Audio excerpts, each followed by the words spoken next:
ഇന്ത്യയിലൊന്നും നിലവിലെ amputee football team എന്ന് പറയുന്ന ഒരു ടീമില്ല.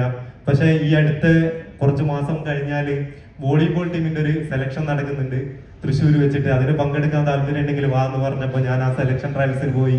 അങ്ങനെ തൃശ്ശൂർ വെച്ച് നടന്ന ആ സെലക്ഷനിൽ എനിക്ക് കേരള ടീമിൽ വോളിബോൾ ടീമിലേക്ക് സെലക്ഷൻ കിട്ടി. അങ്ങനെ കേരള ടീമിന്റെ ക്യാപ്റ്റനായി. എന്നിട്ട് സംസ്ഥാനങ്ങൾ തമ്മിലുള്ള കളിയിൽ കേരള ടീമിൽ നിന്ന് എനിക്ക് ഇന്ത്യൻ ടീമിലേക്ക് സെലക്ഷൻ കിട്ടി. ഞാൻ ഇന്ത്യക്ക് വേണ്ടി ആദ്യമായിട്ട് കളിച്ചത് വോളിബോളാണ്. ഞാൻ ശ്രീലങ്കയിലൊക്കെ പോയിട്ട് ഇന്ത്യക്ക് വേണ്ടി വോളിബോൾ കളിച്ച് തിരിച്ചു വന്നപ്പോൾ ഇന്ത്യൻ ടീമിന് വേണ്ടി കളിച്ചു എന്നുള്ള സന്തോഷം ഉണ്ടെങ്കിൽ കൂടി എന്നെ സംബന്ധിച്ചിടത്തോളം ഫുട്ബോൾ കളിക്കുമ്പോൾ കിട്ടുന്ന ആ സന്തോഷവും ഫീലിങ്സ് ഒന്നും വേറെ എന്ത് ചെയ്താലും എന്ത് കളിച്ചാലും എനിക്ക് കിട്ടൂല. ഞാൻ രണ്ടാമതും പ്രാക്ടീസ് ചെയ്തിട്ടുണ്ടെന്നത് ഫുട്ബോൾ തന്നെയാണ്. അങ്ങനെ ഫുട്ബോൾ പ്രാക്ടീസ് ചെയ്ത് ഒരുപാട് കളികളും നാട്ടിലുള്ള ലോക്കൽ ടൂർണമെന്റ് ഒക്കെ കളിച്ചിട്ടുണ്ട്. ആ സമയത്താണ് എനിക്ക് അപ്രതീക്ഷിതമായിട്ട് അർജന്റീനയുടെ അണ്ടർ 23 ടീമിന്റെ കൂടെ കളിക്കാനുള്ള ഒരു അവസരം ലഭിച്ചത്.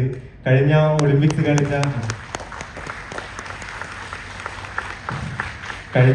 കളിച്ച എന്താ പറയാ അർജന്റീനൻ അണ്ടർ 23 ടീമിന്റെ കൂടെയാണ് കളിച്ചത്. അന്ന് ആ ടീമിന്റെ കോച്ച് മറഡോണ വേൾഡ് കപ്പ് കളിച്ച സമയത്ത് ആ ടീമിന്റെ വിൻ ബാക്ക് കളിച്ച ജൂലിയോ അലാത്തിക്കേഷ്യ എന്ന് പറയുന്ന ഒരു പ്ലെയർ ആയിരുന്നു അന്ന് ആ ടീമിന്റെ കോച്ച്.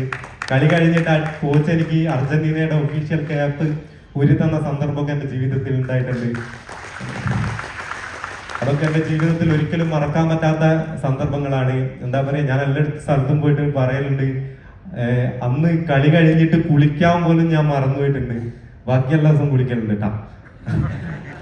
അങ്ങനെയുള്ള സന്ദർഭമൊക്കെ എന്റെ ജീവിതത്തിൽ ഉണ്ടായിട്ടുണ്ട്. അതൊക്കെ എന്റെ ജീവിതത്തിലെ ഏറ്റവും വലിയ കാര്യമായിട്ട് കാണുകയാണ്. ഇതിനൊക്കെ ശേഷമാണ്, ഒരുപാട് കാലങ്ങൾക്ക് ശേഷമാണ് ഇന്ത്യയിലെ ആദ്യമായിട്ട് ഒരു ആംബ്യൂട്ടി ഫുട്ബോൾ ടീം ഉണ്ടായത്. അതിനുവേണ്ടി ഒരുപാട് കഷ്ടപ്പെട്ടിട്ടുണ്ട്. അങ്ങനെ ഇന്ത്യയിൽ വീണ്ടും ഒരുപാട് വർഷങ്ങൾക്ക് ശേഷം ആംബ്യൂട്ടി ഫുട്ബോൾ ടീം ഉണ്ടായി. അങ്ങനെ ആ ടീമിന് വേണ്ടി സെലക്ഷന് പോയി. എനിക്ക് ആ ടീമിൽ സെലക്ഷൻ കിട്ടി. ഇന്ത്യയിലെ ആദ്യത്തെ ആംബ്യൂട്ടി ഫുട്ബോൾ ടീമിന്റെ ക്യാപ്റ്റൻ ആവാനും എനിക്ക് സാധിച്ചു.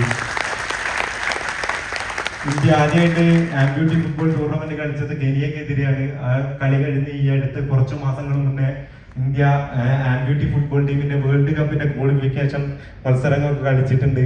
ആ മത്സരം